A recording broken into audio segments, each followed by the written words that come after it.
Hello students, good morning. Welcome to Standard 9. എല്ലാവരെയും 9ാം ക്ലാസ്സിലേക്ക് സ്വാഗതം ചെയ്യുന്നു. 8ാം ക്ലാസ് വരെ പഠിച്ചത് സയൻസ് ഒരു പേപ്പറായിട്ടാണ്. ഫിസിക്സ്, കെമിസ്ട്രി, ബയോളജി നിങ്ങൾ പഠിച്ചുവെങ്കിലും അത് ഒരു ഒറ്റ പേപ്പറായിട്ടാണ് പരീക്ഷ എഴുതുന്നത് 60 മാർക്കിന്.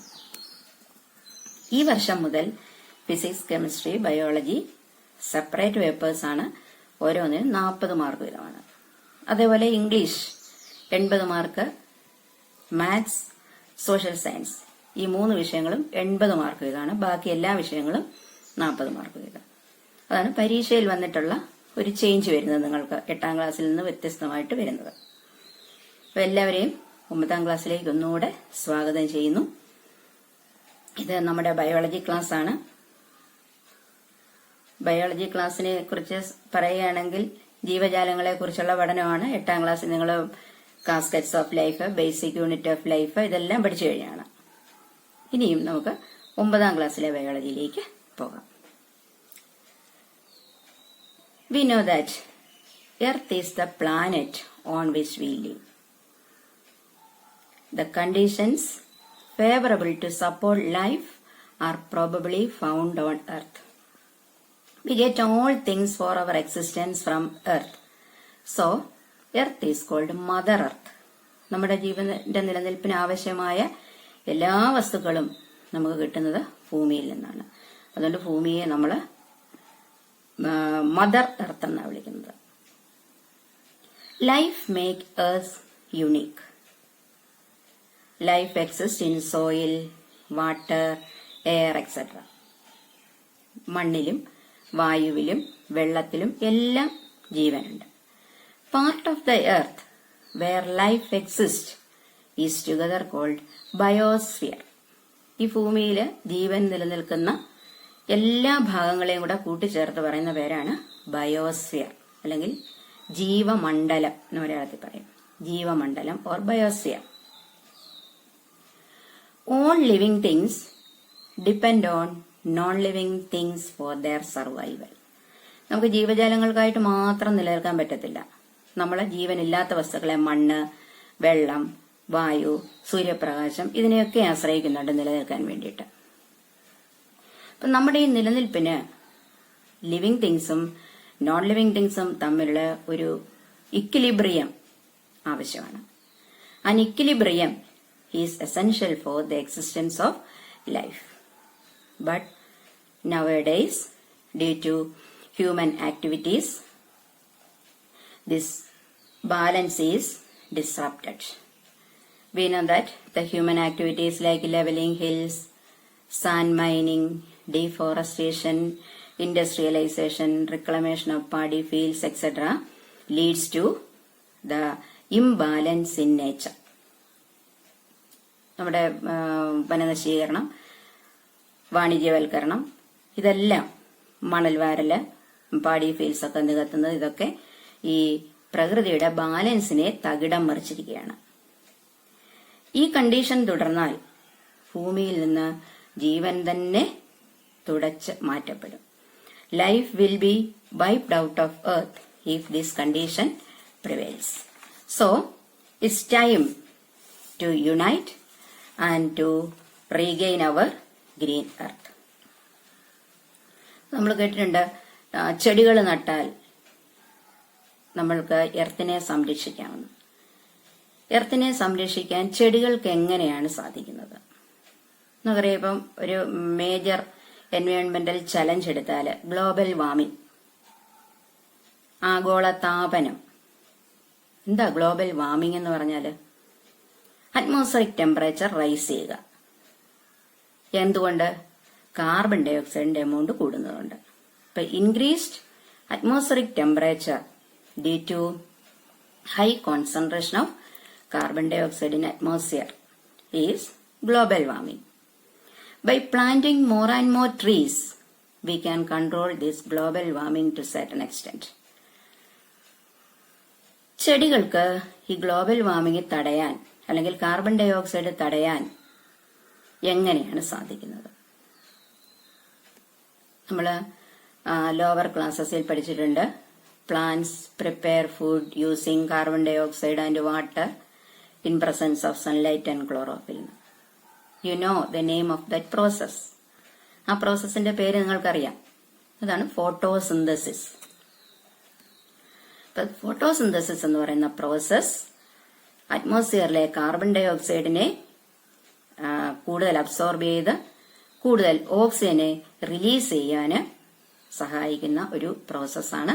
അതുകൊണ്ട് നമുക്ക് കൂടുതൽ ചെടികൾ നട്ട് നമ്മുടെ എർത്തിനെ പ്രൊട്ടക്ട് ചെയ്യാൻ ശ്രമിക്കാം. നമ്മുടെ എർത്തിനെ പ്രൊട്ടക്ട് ചെയ്യുക എന്നുള്ളതാണ് നമ്മുടെ എല്ലാം ലക്ഷ്യം. നമ്മുടെ ഫസ്റ്റ് ലെസന്റെ പേര് തന്നെ ദ പ്രൊട്ടക്ടേഴ്സ് ഓഫ് ബയോസ്ഫിയർ എന്നാണ്. അത് ചെടികളെ ഉദ്ദേശിച്ച് തന്നെയാണ് പറഞ്ഞിരിക്കുന്നത്. ചെടികൾ എങ്ങനെയാണ് ഈ കാർബൺ ഡൈ ഓക്സൈഡിന്റെയും ഓക്സിജന്റെയും ലെവൽ മെയിൻറ്റെയിൻ ചെയ്ത് ഗ്ലോബൽ വാർമിങ്ങിനെ പ്രിവെന്റ് ചെയ്യുന്നതെന്ന് നമുക്ക് നോക്കാം.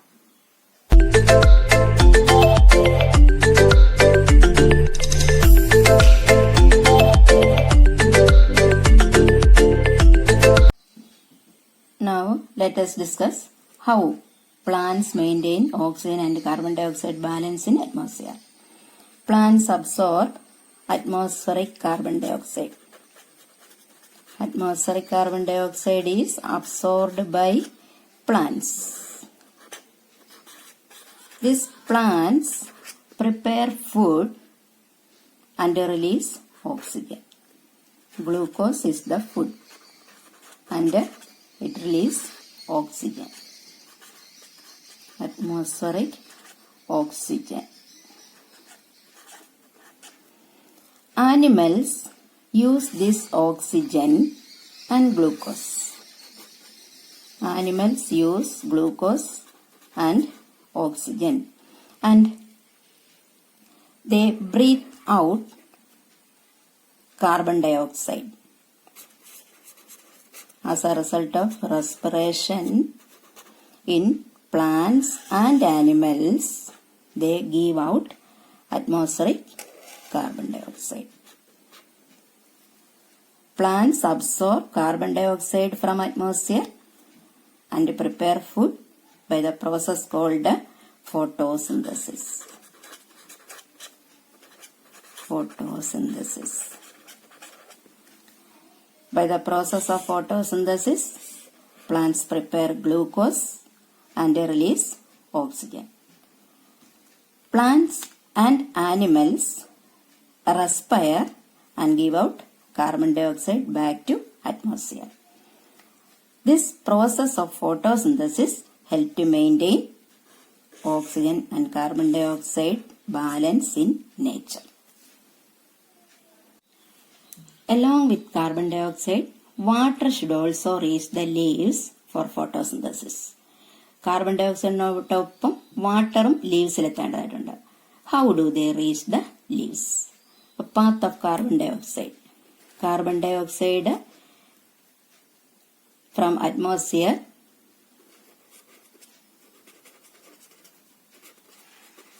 enter the leaves through stomata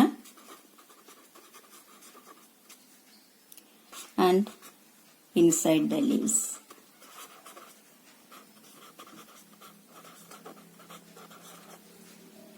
Water is absorbed by roots from soil, roots, then xylem vessels, and it reaches the leaves. This is the path of carbon dioxide and water to leaves. Carbon dioxide from the atmosphere enter the leaves through stomata and inside the leaves. Water from the soil is absorbed by roots.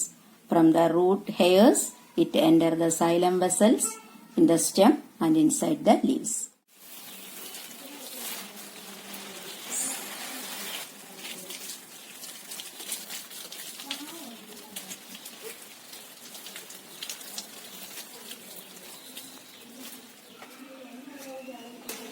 Gayu, yes, someone. Look, the upper part of leaf is greener than the lower part. Yes, that's right. Why is it so? I don't know. We can go and ask the teacher. Okay. Good morning, teacher. Good morning. Why did you come? Why is the upper part of leaf greener than the lower part? Okay, very good doubt. Do you know the pigment which give green color to leaves? Yes, it's chlorophyll. Okay, very good. To clarify your doubt, it is better to look into the structure of leaf. ഈ ലീഫിന്റെ structure നോക്കാം നമുക്ക്. അപ്പൊ നമുക്ക് ആ structure മനസ്സിലായി കഴിയുമ്പോൾ എന്തുകൊണ്ടാണ് upper part കൂടുതൽ ഗ്രീനും ലോവർ പാർട്ട് ലെസ് ഗ്രീനും ആയിരിക്കുന്നത് നമുക്ക് മനസ്സിലാവും. Okay. Now we can observe a leaf. This is the upper surface and this is the lower one. If you observe by folding the leaf, we can see the color difference. The upper surface is greener than the lower surface. To understand the reason, we have to look into the anatomy of the leaf or the internal structure of leaf. When we come back to school, we have to do it as a practical, and now you observe the diagram. So, this is the structure of leaf. There is a layer at the top that is called epidermis. A lower epidermis is also present. In between this upper and lower epidermis, we can see a tissue called a mesophyll tissue. This is a mesophyll tissue. It is divided into two parts. The upper layer, which is made of cylindrical or columnar cells. This layer is called a palisade layer. This layer contains a lot of chloroplast. Below the palisade is the spongy layer. Here the cells are arranged very loosely. There is intercellular space between the cells, and the amount of chloroplast is also very less. From this figure itself, you can clear your doubt. The upper layer of the mesophyll, that is the palisade layer, contain more chloroplast in them. So, the upper part of the leaf is greener than the lower part. And in the lower epidermis, you can see small pores. These small pores are called stomata. It is through these stomata, air enters into the leaf, and water vapor and oxygen is given out during photosynthesis. Gaseous exchange take place through stomata. That's about the structure of leaf. ഇന്ന് നമ്മൾ ഇതുവരെ പഠിച്ചത് how photosynthesis help to maintain carbon dioxide and oxygen balance in nature, then the internal structure of leaf, and how is it is suitable for photosynthesis. Video ശ്രദ്ധാപൂർവം കണ്ടതിന് ശേഷം ഞാൻ പറയുന്ന ക്വസ്റ്റ്യൻസിന് answer കൂടെ ചെയ്തു പഠിക്കുക. Thank you.